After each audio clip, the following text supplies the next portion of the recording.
WSB-TV to Atlanta is proudly sponsored by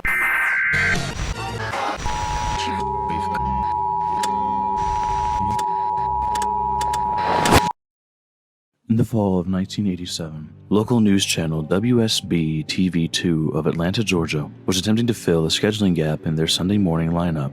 After a few solicitations by local business owners, they decided to allow the young Reverend Merrill Sashes to take the available hour block to do a religiously themed show. It premiered October 18th with little promotion. The show was standard religious fare and consisted of the Reverend sitting in a simple chair reading passages from the Bible to the camera and discussing their interpretation and significance to our modern day-to-day life. The show received a reasonable number of viewers and continued to be shown into early December. It was when that studio began receiving extremely strange complaints from viewers of Words of Light with Rev. Merrill Shash. The calls were from women and women only, who vaguely referred to uncomfortable feelings they had at very specific intervals during the program. They described feelings of nausea, back pain, dizziness, and blurred vision. These callers, for no discernible reason, were convinced that it was the viewing of this program that caused these symptoms. It was later determined, after 3 weeks of complaints, that these feelings were happening at roughly 12-minute intervals during the course of the program. The small studio staff checked all the recording equipment. Both audio and video found nothing faulty. When the Reverend was made aware of these incidents, he merely shrugged and stated cryptically that some can't handle the voice of God. The head of the studio, at a loss to explain the cause of these complaints, decided to continue running the program. By February, viewership had dropped sharply, and it was decided to pull the plug on the show. The studio head figured it would be more prudent to spend as much time as possible on the news stories that had the other two local news networks abuzz: the miscarriage epidemic. Starting in November, the number of healthy pregnant women miscarrying in Atlanta metropolitan area had reached over 300. The CDC could find no discernible cause for this terrifying occurrence. The Reverend took the show's cancellation with what could only be described as abject indifference.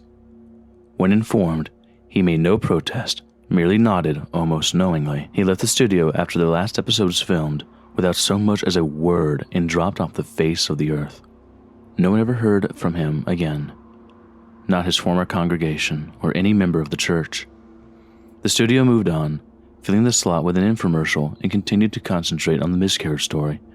A year and a half later, an intern at the WSB studios discovered the tapes of the Words of Light and began going through them in an attempt to find stock footage for an upcoming piece the station was doing on the impact religion had on the city. The Atlanta incident, as the miscarriage epidemic became known in medical journals, petered out 3 months after the studio canceled Reverend Sasha's show and had already begun to fade from the public consciousness. As the intern went through the tapes, he accidentally made a disturbing discovery about the footage. While attempting to stop one recording at 10 minutes and 45 seconds, he mistakenly jammed the fast-forward button down. While the footage whizzed by, he attempted to pry up the button with a screwdriver. Just as he succeeded, the tape was stopped at 32 minutes and 1 second. The intern actually fell out of his chair when he looked up at what was frozen on the screen: the image of a badly decomposed, severed head filling up the entire frame. After he collected himself, he moved the film back a few frames, then forward, and realized that his mind was not playing tricks on him. He began going through the rest of the recording and soon discovered that exactly 12-minute intervals, the image would appear for 1 frame. Thinking it's some practical joke being played on the new guy, he presented it to one of the film technicians, ready to be mocked. The technician was just as puzzled as him. No one had touched the footage since the cancellation of the show. After the studio had closed for the night, the intern convinced the tech to help him go through all the tapes of the Words of Light. They discovered that every single episode had the same horrifying anomaly. They also realized that as the show progressed, the image had become more disgusting as maggots began to eat away at the loose flesh, and pieces of hair and skin seemed to have fallen off exponentially.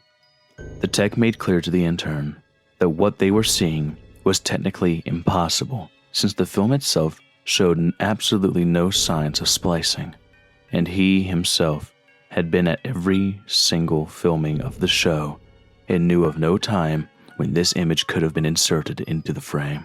All of this was presented to the studio head, who, fearing some kind of backlash over allowing this to get on in the air, ordered all the tapes to be destroyed. He told the intern and tech that he had no interest in knowing who did it at this point, only that covering their collective asses is all that's important now. He demanded that they mention this to no one. The tech easily moved on, remembering the incident as a darkly funny personal anecdote, but the intern wouldn't let it go. He made copies of as many tapes as he could before they were wiped, and took them to see if he could find anything else in them that might point to who did this, or why they would. A week later, he attempted to rope the tech into helping him again, saying that he believed he had discovered something even more disturbing than the images themselves. When the single frames were edited together in chronological order, the head's mouth appeared to be moving, as if trying to form words.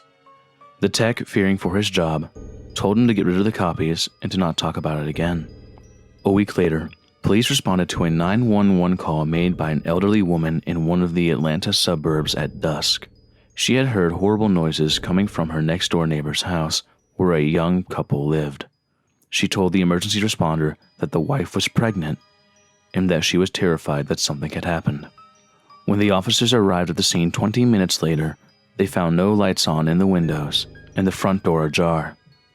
They moved in slowly and made their way into the living room. Inside, they found a young woman, dead, with her abdomen slashed open. The wound was jagged, and a trail of blood led from the body to the couch on the far end of the room. There sat her husband, the studio intern, naked, the corpse of his unborn child at his feet, dying. In his hand, he held the rusty piece of metal siding he had used to gut his pregnant wife. The television was on, playing an 18-second loop of silent footage of a decomposing head mouthing some unintelligible words. The story at the police station to this day goes that the intern kept saying under his breath over and over again as they led him away, "The light of God calls them."